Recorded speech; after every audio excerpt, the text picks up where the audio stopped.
A sweet, sweet, delicious hello to all my wonderful, beautiful listeners and readers out there. Welcome to The Alchemist Reads, a book review podcast where we help you know your books and why, how to select them for your pleasurable, memorable reading. If a stone hits a river, the river will treat it as yet another commotion in its already tumultuous course. Nothing unusual, nothing unmanageable. If a stone hits a lake, however, the lake will never be the same again. What lines, what thought, what a book and an author. I hope this prologue itself has given you a hint of the storm brewing in today's book under review. And well, such forces which can move mountains only manifest themselves when you are completely, immensely, and overwhelmingly in love with someone. Yes, today's book is that classic of a novel by Elif Shafak titled The 40 Rules of Love, a 344 page book published by Viking Publishing House in March of 2009. This book is divided into 5 parts. And just pay attention to this, you'll love this. You will really enjoy this. This book is divided into 5 parts: earth, water, wind, fire, and the void. The 5 elements that constitute the universe. Each chapter begins with the letter B, beginning in the summer of 2008 in America and moving back and forth between mid-13th century Turkey and 21st century America. Yes, 2 love stories, 2 narratives running parallel to each other in the entire novel. One love story of today's modern era where people are confused with the meaning of the word love. And the other is the love story of the gone by centuries where thankfully people had a strong grip over the word, the force, the feeling, the healing called love. The 40 Rules of Love, written by Elif Shafak, is one of her best sellers till date. Elif Shafak herself is a French-born Turkish writer, one of the most acknowledged and bravest of the authors and feminists in that country. And like I have mentioned before, this novel consists of 2 parallel narratives. First, the contemporary one, the modern one, is about an unhappily married Jewish housewife named Ella Rubinstein, living in Northampton, Massachusetts, with a cheating husband, sadly, and her 3 children, gorgeous children. She is always the kind of person your mother would definitely approve of. As time flies by, she couldn't comprehend why she had these misgivings over being just a housewife all her life. Why she had put up with her husband's multifarious amours. Over time, she has grown complacent with her agonizing life, slowly and slowly giving up on love, hope, and maybe herself too. She continues to lead her day-to-day life, drowning herself with household chores and avoiding conflicts. But finally, she decides, I want to breathe, I want to exhale, I want to fly, I want to live. Ella takes up a job as a manuscript reviewer and starts working for a literary agency. And currently, she is provided a book named Sweet Blasphemy by an unknown, written by an unknown, young, unmarried writer, traveler, soul reformer named Aziz Zahara. Now, dear listeners, the Sweet Blasphemy is the second narrative of this novel, the manuscript. Sweet Blasphemy is actually about a wandering dervish named Shams of Tabriz, who is actually a mystic Sufi, and he sees the vision of his death, and he knows that he should somehow, someway find a companion to whom he can deliver his entire world of inner knowledge. For that to happen, Shams travels from Samarkand to Baghdad, where he gets to know about Mevlana Jalaluddin Rumi, a famous scholar of the time by another Sufi of that city. Shams travels to Konya, where Rumi lives, and the story unwraps itself as to how they become friends immediately, and how drastically Rumi starts to change, transform, transcend, and how people start to hate Shams, including Rumi's family, for this change manifested in Rumi. On the other hand, Ella becomes acquainted with the writer of Sweet Blasphemy, Aziz Zahara, over email, after she becomes highly affected by the manuscript Sweet Blasphemy. Over the course of few emails with Aziz Zahara, Ella finds out that she is ready to give up her life, her children, her husband for this stranger of a guy on the other end of the email, whom she hasn't yet met, known, understood completely.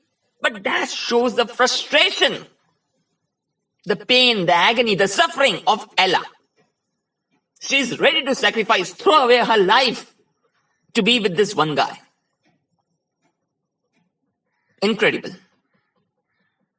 Now, the style of the novel is of a narrative form, and although the Sweet Blasphemy is really captivating, the whole perspective of Ella somehow adds some weakness to the novel. At least this is what I felt. Although the writer nailed it in narrating the Sweet Blasphemy part, the way it was shown from many points of view, sometimes from the perspective of Shams himself, sometimes a beggar, sometimes a zealot, a Rumi, a street woman, or even the family of Rumi. Such a kaleidoscopic and panoramic sweeping view of things really shows the entire picture of what was actually happening within the life of, in the life of the characters of Rumi and Shams. The love that they had for each other, the hatred of the townspeople and Rumi's family towards Shams.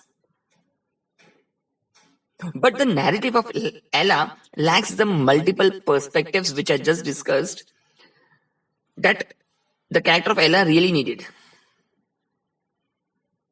Because Ella's entire story is just from the perspective of herself. If it had been from the point of view of Aziz or her children, then the writer would have done wonders with this story. And also the reader would have understood Ella's story more clearly. Overall, I really loved this novel, and most of it because of this one guy, Shams of Tabriz. From his rules of love to his strong personality to his love and belief in God. Everything else was sheer mesmerizing, even for an agnostic. Reading about Shams will really awaken the urge to find God in the most unlikeliest of places. Now, the entire novel, The 40 Rules of Love, which is narrated by Shams of Tabriz mostly, from time to time, will definitely change your perspective on life, on relations, and obviously on God. Even if you are a firm atheist. On the other hand, it will also show you the hypocrisy people practice in the name of organized religion. People who don't have anything to do with God or the love we bear in our hearts. Such people trying to put fear in our hearts in the name of the Almighty, calling us sinners, making us kowtow in front of their God for forgiveness. And that too, due to the guilt that these same people have bestowed upon us in the first place. And as for being a fan of Rumi's poetry, personally for me, it was really good to know how Rumi became such a charming dervish of a good poet, and also knowing the person who was behind it all. Shams of Tabriz. The man who just simply changed his whole being, made him nearly divine from a common human. By the way, the word Shams means the blazing sun, which can purify you. Now, the more urgent and extensive part of the book is the unfurling of the ancient story of the mid 13th century through a dozen voices, including the primary players, Shams and Rumi, but also a host of other, including Rumi's family, a wide range of casts, members, characters like Suleiman the drunk, Desert Rose, the street women, Hassan the beggar. Amazing characters. The 40 rules, also known as the basic principles of the itinerant mystics of Islam, believed to be universal, dependable, and as invariable as the laws of nature, are scattered like gems throughout the novel, hidden in common conversations between Shams, Rumi, and the people who cross their path. Through their unusual and unlikely association, respected scholar Rumi unlearns and relearns the ways of Sufism through Shams, who defies description in the novel. Rumi's wife, children, and followers are amazed at the reverence that Rumi displays to Shams, finding Rumi's transformation completely unfathomable, inexplicable. For all its parables and philosophical leanings, the book is thankfully not preachy. Each short chapter moves the story forward in simple words in the unique voice of each character. The narrative flows smoothly, holding the reader in rapt attention. It is difficult to get vested in what happens between Ella and Aziz because the story of Rumi and Shams is of far greater importance, is of far greater significance. Every minor character makes a major impression because each one of them is critical to complete the entire tale. Now, what is so special about 40? I know you must be thinking about this. Well, 40 is the most beautiful age for men and women. In mystical thought, 40 symbolizes the ascent from one level to a higher one, from a normal human feeling to a spiritual awakening. The number 40 is significant in many cultures throughout the world, whether it refers to 40 days of mourning upon death or the first 40 days after a baby's birth. Instead of considering age 40 as a time of getting old, it should be considered as an auspicious time, a time to receive a new lease and a new mission in life. The 40 rules themselves are spellbinding in their timeless beauty and relevance. Shafak's writing is striking to the core in its simplicity.